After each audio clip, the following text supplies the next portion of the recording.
मुलाकात कर प्रदेश के लिए मांगेंगे मदद, कुछ सौगात देने का भी आग्रह कर सकते हैं सीएम। उत्तराखंड के मुख्यमंत्री धामी ने की घोषणा, अब सम्मान पेंशन होगा, कुटुंब पेंशन का नया नाम, स्वतंत्रता संग्राम सेनानी सेवा सदन बनाने की भी घोषणा। उत्तराखंड सरकार का बड़ा फैसला, बिना रियायत प्रदेश में 17 अगस्त तक बढ़ा कोविड कर्फ्यू, अभी भी बंदिशें रहेंगी बरकरार। कोरोना को लेकर ऋषिकेश एम्स ने दी चेतावनी, उत्तराखंड में बढ़ रहा कोविड का R0 काउंट, ज्यादा सावधानी की जरूरत। उत्तराखंड में बारिश का कहर, पहाड़ से मैदान तक आफा, तूफान पर नदी नाले, मलबा आने से 134 सड़कें बंद। उत्तराखंड में 220 पुलिस अधिकारी कर्मचारी होंगे सम्मानित, कुल 6 श्रेणियों में दिया जाएगा सम्मान चिन्ह, पुलिस मुख्यालय ने की सम्मान पाने वालों के नाम। आप देख रहे हैं के न्यूज, खबरों का सारथी। नमस्कार, खबर उत्तराखंड में आप सभी का स्वागत है। मैं हूं आपके साथ यश शुक्ला। बुलेटिन की शुरुआत करेंगे बड़ी खबर से और देहरादून से खबर, जहां पर भाजपा प्रदेश कार्यालय में ई संवाद वर्चुअल बैठक। प्रदेश के बूथ मैनेजमेंट को लेकर भाजपा की वर्चुअल बैठक। प्रदेश के बूथ मैनेजमेंट को लेकर भाजपा की वर्चुअल बैठक, सीएम धामी, प्रदेश अध्यक्ष मदन कौशिक बैठक में उपस्थित। प्रदेश भर से बूथ मैनेजमेंट को लेकर कई पदाधिकारी इस बैठक में हुए शामिल। भाजपा प्रदेश कार्यालय में ई संवाद वर्चुअल बैठक, प्रदेश के बूथ मैनेजमेंट को लेकर भाजपा की वर्चुअली बैठक। सीएम धामी, प्रदेश अध्यक्ष मदन कौशिक इस बैठक में शामिल।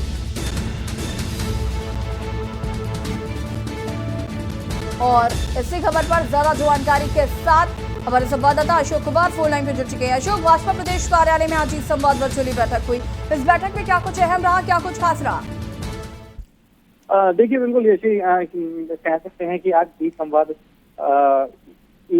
के माध्यम से जो आज की जो बैठक हुई है, विकास की बात बूथ स्तर के साथ कह सकते हैं, बहुत ही महत्वपूर्ण बैठक थी। और जिसमें कि आज जो तमाम बूथ स्तर के कार्यकर्ता हैं, 11,000 से अधिक बूथ स्तर पर आज इन कार्यकर्ताओं के साथ संवाद किया गया है। और 252 मंडल है कुल मिलाकर, उनके साथ यहाँ पर सीधा संवाद किया गया है, जिसमें कि जो विकास कार्यों को लेकर खासतौर पर मदन कौशिक ने और मुख्यमंत्री पुष्कर धामी ने जाना है कि किस तरह से जो जनता को जो योजनाएं हैं, जो जनता से जुड़ी जो योजनाएं हैं, वो कैसे उन तक पहुंच रही हैं, और इसी के साथ साथ तमाम कार्यकर्ता किस तरह से काम कर रहे हैं, क्या कुछ जो उनको सिखाया गया था, जो उनको प्रशिक्षण के दौरान उन्हें बताया गया था, उसका फायदा जनता तक कैसे पहुंच रहा है। इसी को लेकर आज इसकी समीक्षा की गई थी, क्योंकि सरकार का एक उद्देश्य है, एक लक्ष्य रखा गया है कि जो जनता तक जो सुविधाएं हैं वो पहुंचाई जाए, और वो सीधे एक कार्यकर्ता के द्वारा पहुंचाई जाए।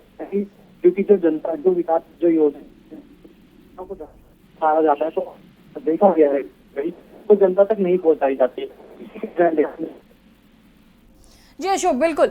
अगर हम 2022 के चुनावों की बात करें तो कहीं ना कहीं जिस तरीके से भाजपा लगातार कोशिश कर रही है 2022 में जनता को लुभाने के लिए भी, और तमाम तरीके की कोशिशें जो हैं वो भाजपा द्वारा की जा रही हैं अशोक, लगातार तैयारियों को तेज कर दिया गया है। और बिल्कुल ऐसी कह सकते हैं कि लगातार बीजेपी सरकार द्वारा ये प्रयास किया जा रहा है कि 2022 जनता के बीच में कैसे जाया जाए, किन बातों को लेकर जाया जाए, और जो योजना है उस सीधा लाभ मिले। और जिस तरह से हम देख रहे हैं मौजूदा समय की यहाँ पर बात करते हैं, तो कोरोना काल जिस तरह से चल रहा है, तो सीधा नहीं जा सकता। तो ऐसे में सीधा ई विचार संवाद के माध्यम से जिस तरह से आज जोड़ा गया है, ऐसे ही सीधा उनसे जुड़कर उनसे वार्तालाप किया जा रहा है, और उनसे लगातार ये समीक्षा की जा रही है कि सीधा उनको योजनाओं का लाभ मिल भी रहा है, और कहीं पर कोई चूक हो भी रही है तो उसको कैसे सही किया जाए, उसको लेकर भी प्रशिक्षण किया जा रहा है। और आज साथ ही साथ एक जानकारी और भी देना चाहूंगा, ये जो आज ई विचार संवाद अगले 2 महीने तक लगातार यू ही चलेगा, जिसमें जो पार्टी के जो कार्यकर्ता हैं, अन्य कार्यकर्ता लगातार इसके हर हफ्ते में एक बार समीक्षा करेंगे, और इस दौरान क्या कुछ खामियां पाई गई हैं और किस तरह उसमें संशोधन किया जा सके, और सुझाव अपने रखेंगे। और बहुत बहुत शुक्रिया आपका तमाम जानकारी के लिए। देहरादून से खबर, भाजपा प्रदेश कार्यालय में संवाद वर्चुअल बैठक और बूथ मैनेजमेंट को लेकर भाजपा की वर्चुअल बैठक रही, और काफी अहम ये बैठक रही है।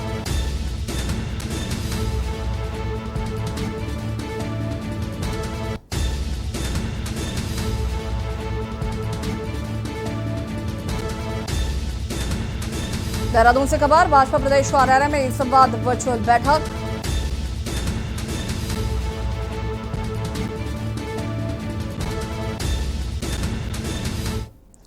और देहरादून से एक और खबर, सीएम पुष्कर सिंह धामी का आज दिल्ली दौरा। दिल्ली दौरे में कई अहम मुलाकात है, केंद्रीय मंत्रियों से मुलाकात करेंगे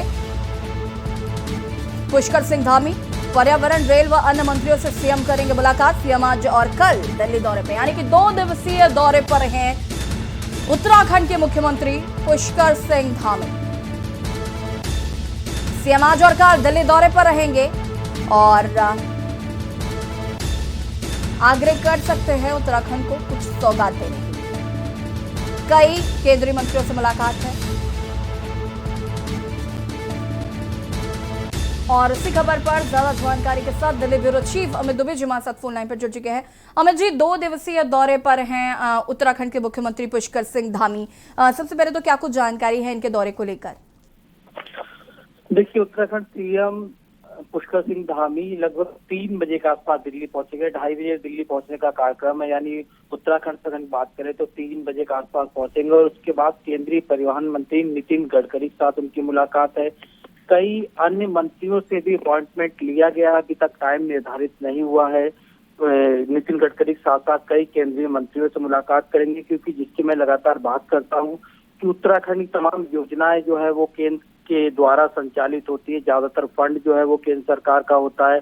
और ऐसे में 2022 का चुनाव है और चुनाव से पहले कई परियोजनाओं को मुख्यमंत्री पूरा कर लेना चाहते हैं, इसलिए दौरा काफी अहम माना जा रहा है। एक बार फिर तमाम मंत्रियों से मुलाकात होगी, उत्तराखंड के लिए फंड रिलीजिंग की बात होगी। इसके साथ ही कल की बात करें तो आरएसएस का कार्यक्रम है दिल्ली में, जिसमें कि मुख्यमंत्री भाग लेंगे, यानी उसके बाद आरएसएस के साथ बैठक में भी शरीक होंगे।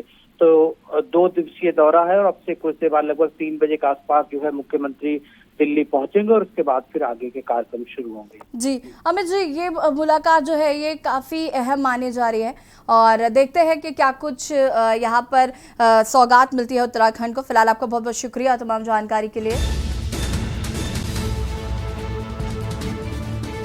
सीएम पुष्कर सिंह धामी का दिल्ली दौरा है, आपको बता दें कि 2 दिवसीय दौरे पर है। दिल्ली दौरे में कई केंद्रीय मंत्रियों से करेंगे मुलाकात।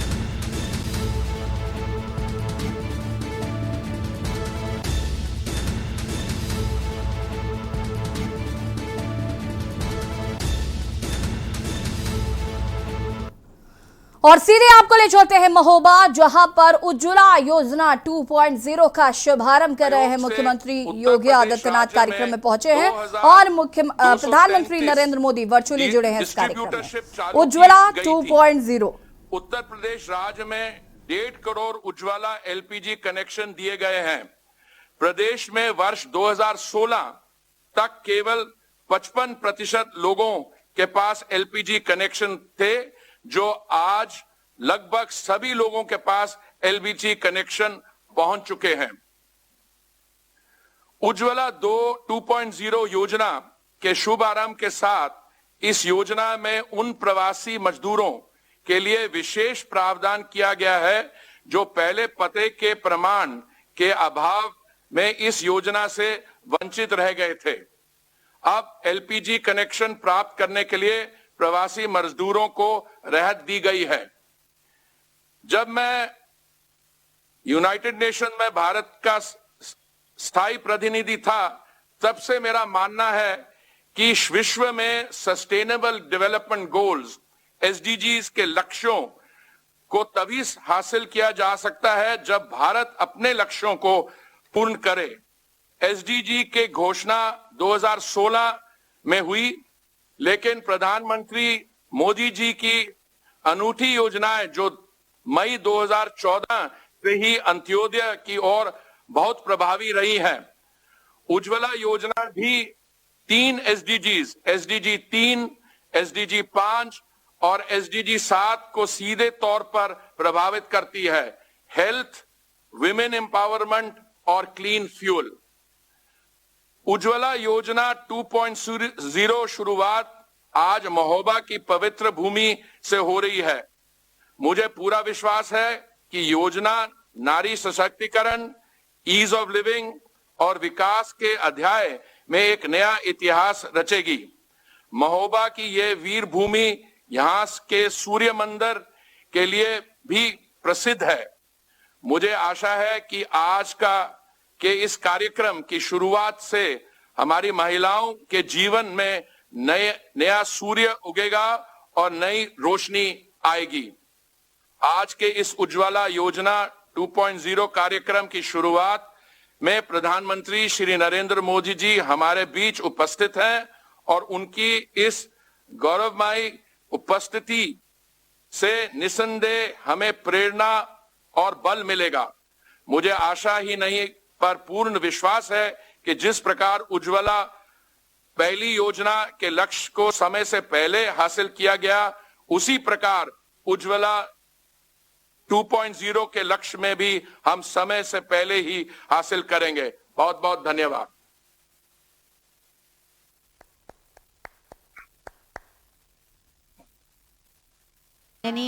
ये महत्वपूर्ण जानकारी देने के लिए नए उत्तर प्रदेश को बड़े लक्ष्यों और संकल्पों के साथ विकास के शिखर पर ले जा रहे हैं माननीय मुख्यमंत्री माननीय श्री योगी आदित्यनाथ जी। मैं बहुत ही आदर के साथ माननीय मुख्यमंत्री महोदय से अनुरोध करूंगी कि अपने उद्बोधन से हमें कृतार्थ करें।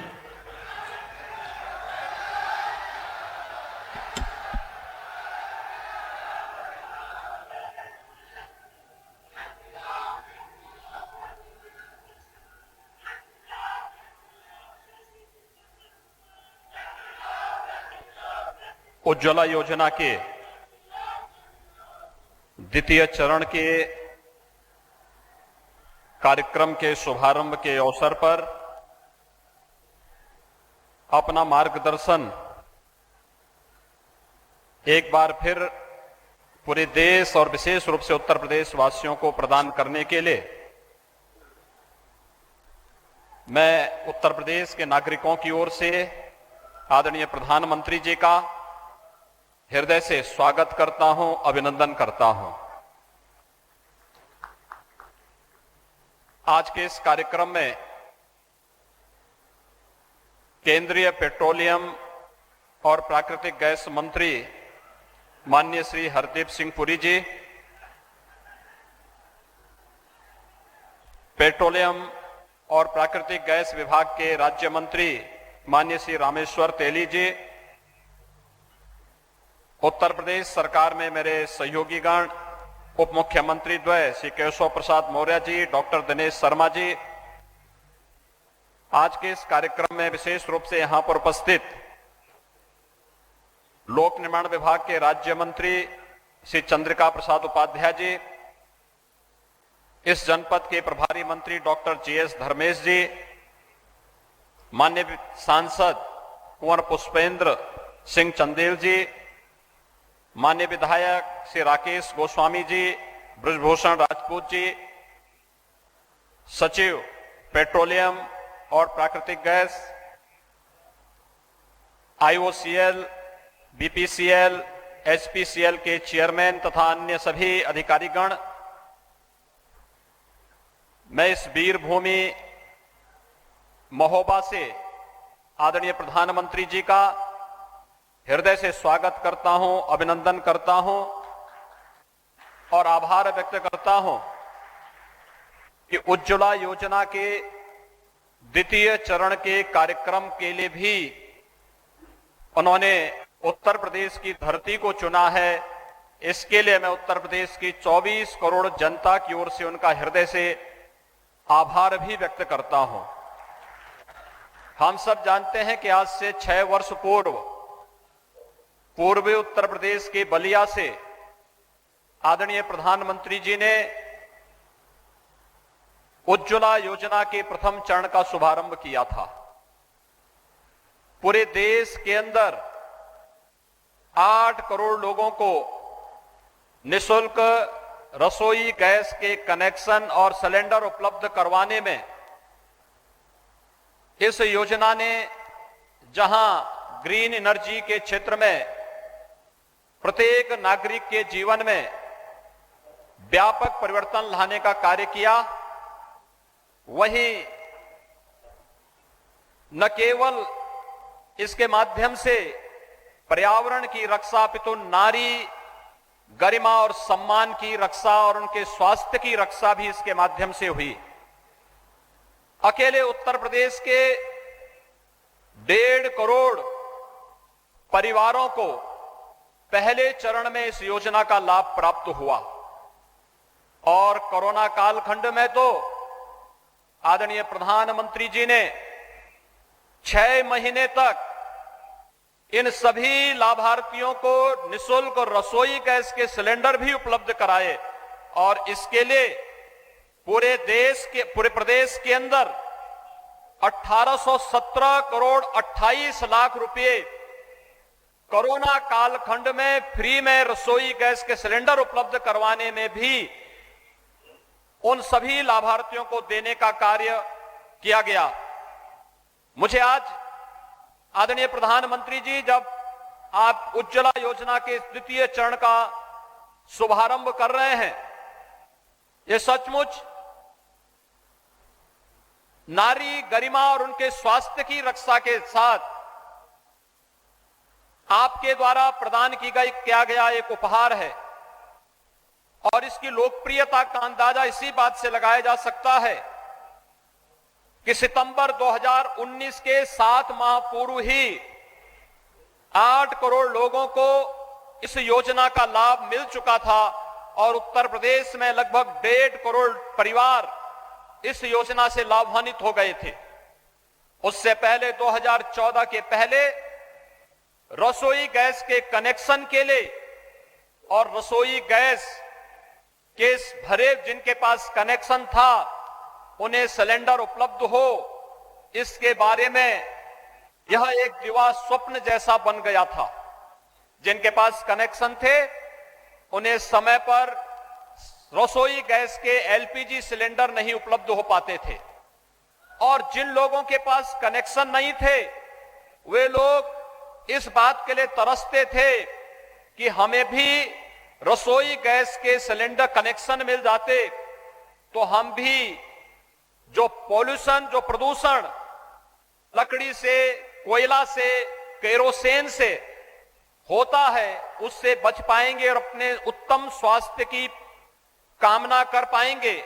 लेकिन यह आपकी दूरदर्शिता के परिणाम स्वरूप, आपकी अनुकंपा से आज देश के अंदर सफलीभूत हुआ। 50 करोड़ लोग इस योजना से सफलतापूर्वक अपने जीवन को एक नई दिशा देने का कार्य कर रहे हैं। नारी सशक्तिकरण का यह अद्भुत कार्य, मैं इसके लिए आपका हृदय से अभिनंदन करता हूं, स्वागत करता हूं। मुझे बताते हुए प्रसन्नता है कि उत्तर प्रदेश ने आपके मार्गदर्शन में नारी गरिमा और सुरक्षा के लिए विगत 4 वर्ष के दौरान अनेक कदम उठाए हैं। खासतौर पर उत्तर प्रदेश में उज्ज्वला योजना की सफलता के साथ ही 2 करोड़ 61 लाख परिवारों को एक परिवार में इज्जत घर के निर्माण की कार्रवाई भी स्वच्छ भारत मिशन के अंतर्गत हुई। सामूहिक विवाह योजना के अंतर्गत 1,52,000 से अधिक कन्याओं की, जो अपनी गरीबी के कारण बालिकाओं की शादी नहीं कर पाते थे, सामूहिक विवाह योजना के माध्यम से शासन और जन सहयोग से उन सभी कार्यक्रमों को संपन्न करने का कार्य भी किया गया।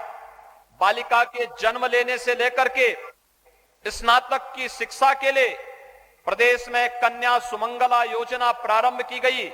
अब तक 7,81,000 बालिकाएं इस योजना से लाभान्वित हो चुकी हैं और प्रदेश में निराश्रित महिला पेंशन धारकों को भी हर माह 500 रुपए की पेंशन 29 लाख ऐसी महिलाओं को इस पेंशन का लाभ उपलब्ध हो रहा है। मान्यवर, फरवरी 2020 में आपने बुंदेलखंड के विकास की रीढ़ बनने जा रही बुंदेलखंड एक्सप्रेस वे का शिलान्यास बुंदेलखंड की धरती पर चित्रकूट में आकर के किया था। बुंदेलखंड के लगभग सभी जनपदों को छूता हुआ यह बुंदेलखंड एक्सप्रेस वे तेजी के साथ कार्य करते हुए अब तक लगभग 70% कार्य अपना पूरा कर चुका है और नवंबर 2021 तक यह एक्सप्रेसवे भी बनकर के तैयार हो जाएगा। आपने देश को रक्षा के क्षेत्र में आत्मनिर्भर बनाने के लिए डिफेंस कॉरिडोर की घोषणा की थी और मुझे बताते हुए प्रसन्नता है कि डिफेंस कॉरिडोर में 2 महत्वपूर्ण स्थल, एक चित्रकूट है और एक झांसी है। झांसी में 3000 एकड़ लैंड बैंक बना करके वहां पर निवेश की प्रक्रिया को तेज करने का कार्य किया जा रहा है और चित्रकूट में भी प्रदेश सरकार ने लगभग 150 एकड़ का एक लैंड बैंक अब तक तैयार किया है। बुंदेलखंड एक्सप्रेस वे के साथ इसको तेजी के साथ आगे बढ़ाने का कार्य किया जा रहा है।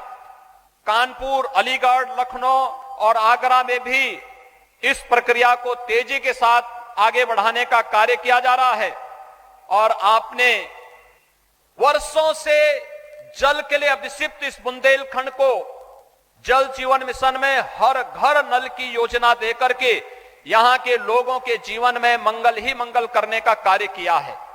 आज जब हम जैव ईंधन विश्व दिवस के अवसर पर उज्ज्वला योजना के दूसरे चरण के कार्यक्रम को आगे बढ़ाने का कार्य आपके करकमलों से होने जा रहा है। इस अवसर पर बुंदेलखंड की जो सबसे बड़ी समस्या थी वह जल की थी, पेयजल की भी और सिंचाई की भी। आपके कार्यकाल में विगत 7 वर्षों के दौरान सिंचाई की परियोजनाएं, अर्जुन सहायक परियोजना अपने अंतिम चरण में चल रही है और लगभग बंडई, मोदहा, पहुंच जैसी लगभग 1 दर्जन परियोजनाएं बुंदेलखंड की सिंचाई की पूरी हो चुकी हैं।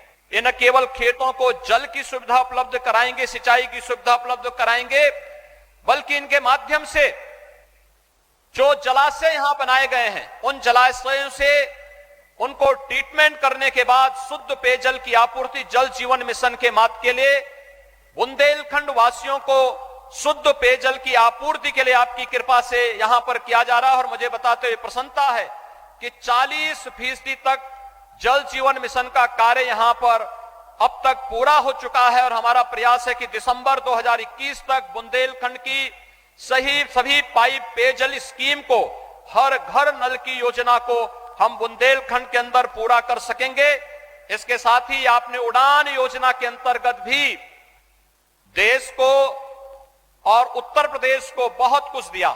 बुंदेलखंड में भी चित्रकूट में एयरपोर्ट और ललितपुर में भी एयरपोर्ट के निर्माण की कार्रवाई युद्ध स्तर पर चल रही है। हमारा प्रयास है कि बहुत शीघ्र इन कार्यक्रमों को हम आगे बढ़ाने का कार्य करेंगे। एक बात जो बहुत महत्वपूर्ण है वह मैं लाना चाहता हूं कि वह एलपीजी उत्तर प्रदेश के अंदर जो कवरेज था 2014 तक वह मात्र 1,47,00,000 लोगों के पास एलपीजी के कनेक्शन थे और आज आपकी कृपा से उत्तर प्रदेश में 3,25,00,000 लोगों के पास रसोई गैस के अपने कनेक्शन हैं। यह उज्ज्वला योजना के माध्यम से ही संभव हो पाया है। इसने मिट्टी तेल की खपत को काफी कम किया है और मिट्टी तेल की खपत कम होने से विगत वर्ष उत्तर प्रदेश को 15 करोड़ रुपए की बचत हुई और इस वर्ष 22 करोड़ रुपए की बचत होने की संभावना है।